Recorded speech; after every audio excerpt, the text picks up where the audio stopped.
अभिनेत्री रेखा Hindi film industry की एक ऐसी अभिनेत्री रही हैं, जो खुद ही कहती थीं कि उनको फ़िल्म इंडस्ट्री में आने का कोई शौक नहीं था। उनको तो ज़बरदस्ती पीट-पीट कर फ़िल्म इंडस्ट्री में काम करने के लिए मजबूर किया गया था। हेमा मालिनी ने सिमी ग्रेवाल के साथ अपनी इंटरव्यू में बताया था कि किस तरह उनको फ़िल्म इंडस्ट्री का बिल्कुल ही क्रेज़ नहीं था। वो फ़िल्मों में काम तो कर रही थी, लेकिन महज़ पैसा कमाने के लिए, अपने घर की हार आर्थिकता को सुलझाने के लिए, सँवारने के लिए, लेकिन उनको फ़िल्मों से बिल्कुल प्यार नहीं था। उन्होंने बताया कि कैसे खून भरी माँग में जब उनको अहम रोल दिया गया और इस रोल के ज़रिए उनको एक अवार्ड भी मिला गया, तब उनको पता चला कि उनका ये प्रोफ़ेशन उनके लिए क्या है, उनकी कितनी पहचान है इस प्रोफ़ेशन में और कितना नाम है इस प्रोफ़ेशन के कारण उनका। तो इस तरह उनको उस टाइम पे फ़िल्मों की और अपनी अदाकारी की इम्पोर्टेंस पता लगी थी। दरअसल अभिनेत्री रेखा ने बहुत सारी मल्टी स्टारर फ़िल्मों में काम किया, जिसमें अमिताभ बच्चन से लेकर बड़े-बड़े जितेंद्र जैसे दिग्गज स्टार भी शामिल होते हैं। और इन मल्टी स्टारर फ़िल्मों में काम करने के कारण रेखा जो थी उस टाइम पे एक शो पीस ही रह बनकर रह गई थी फ़िल्मों में। लेकिन कहा जाता है कि एक टाइम पे जब जया बच्चन ने अमिताभ बच्चन के साथ रेखा के अफेयर्स के र्यूमर्स चर्चाएँ चलने के कारण अमिताभ बच्चन को रेखा के साथ फ़िल्में करने से मना कर दिया।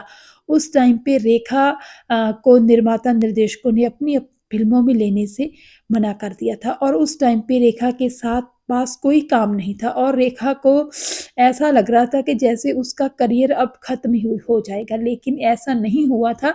उस टाइम पे तो रेखा के करियर ने एक नई दिशा लेनी थी और ये दिशा वो टाइम था जब रेखा को छोटी-छोटी फ़िल्में मिलने लगी थी और वो छोटी-छोटी फ़िल्में ही रेखा के करियर में बहुत बड़ी साबित हुई थी और उन छोटी-छोटी फ़िल्मों ने ही बड़ी रेखा को सुपरस्टार बना दिया था।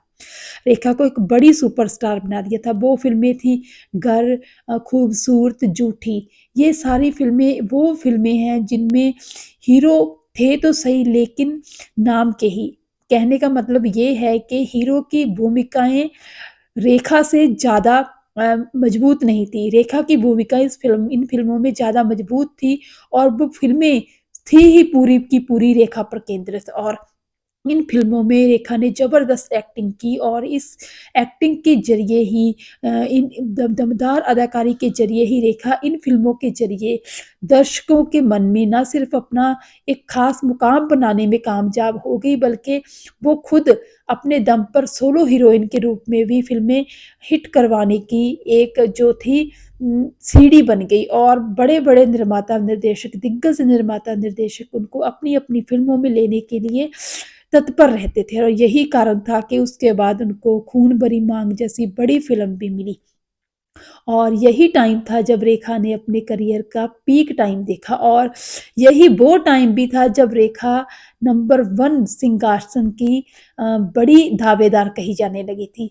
दरअसल ये टाइम वो था जब हेमा मालिनी जी शादी करके अपनी घर गृहस्थी में बिज़ी हो गई थी, उनके बच्चे हो गए थे और इस तरह वो फ़िल्मों में उतना ज़्यादा जो थी एक्टिव नहीं थी।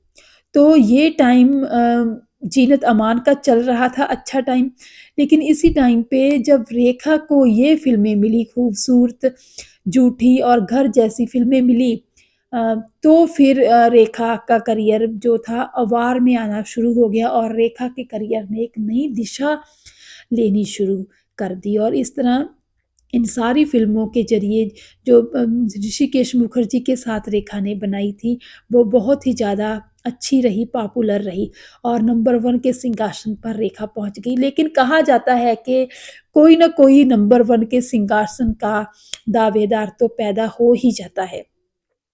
कोई भी हीरोइन जो है या हीरो है नंबर 1 के सिंहासन पर बहुत देर तक काबिज़ नहीं रह सकता है। लेकिन रेखा के बारे में ऐसा नहीं था।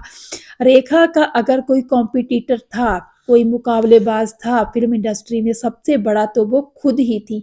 दरअसल रेखा को खतरा खुद से ही था। रेखा के बारे में अक्सर कहा जाता रहा है कि वो अ, अपने करियर को लेकर लापरवाह थी। जैसा कि मैंने पहले भी मेंशन किया कि रेखा ने खुद ही बताया था कि उनको फ़िल्मों से जहाँ अदाकारी से या इस प्रोफ़ेशन से उतना लगाव नहीं था। वो सिर्फ़ पैसे कमाने के लिए ही फ़िल्मों में आई थी। तो इस तरह उन्होंने अपने करियर को उतना संजीदगी से के साथ नहीं लिया था और जब नंबर 1 सिंहासन पर पहुँच गई और तब भी उन्होंने अपने करियर को उतना ज़्यादा संजीदगी के साथ नहीं लिया था और बड़े-बड़े निर्माता निर्देशकों को कभी वो हाँ कहकर तो कभी सेट से चली जाती थी या फिर कभी-कभी वो सेट से गायब हो जाती थी। तो ऐसी बहुत सारी हरकतें जी थी जो रेखा करती रहती थी। और यही कारण कहा जाता है कि रेखा का सिंहासन था जो नंबर 1 का वो धीरे-धीरे से जो नीचे को आना शुरू हो गया और बहुत सारी दूसरी अभिनेत्रियों ने वो जगह लेने की कोशिश की और उसमें वो कामयाब भी हो गई। तो इस तरह ये सब बातें जो हैं रेखा के करियर के लिए बहुत ही ज़्यादा नुकसानदेह साबित हुई।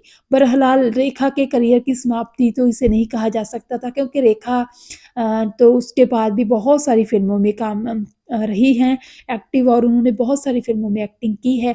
बहरहाल आपको रेखा की कौन-सी फ़िल्म सबसे अच्छी लगी है कमेंट बॉक्स में ज़रूर बताइएगा।